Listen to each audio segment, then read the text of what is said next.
those days it was a lot different. Everything was regulated. Deregulation had not set in yet, and Shaffer Trucking was one of the few companies that had authority to go to certain places.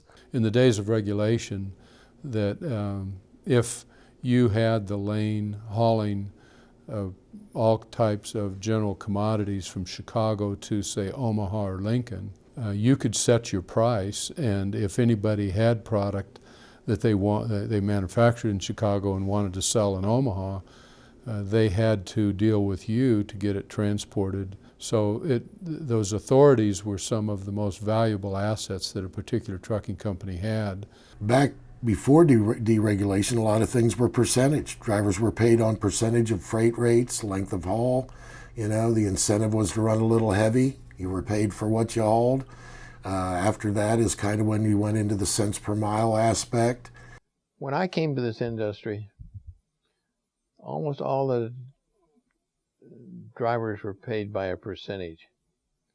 So if they had a good load going out, they had a good, the driver got a good percentage. If they didn't have a good load coming back, they didn't get a good percentage. I said, I don't really think that's fair. I think the company ought to do that.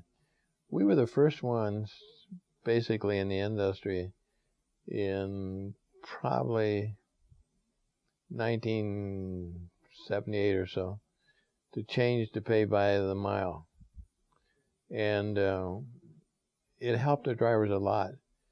And by converting the drivers over to payroll to miles, that meant when the drivers were running empty to pick up a load of freight, they were getting paid to go there. Before, when we were paying them on percentage, a lot of times drivers would complain they didn't want to, drive maybe 150, 200 miles and not get paid anything for it.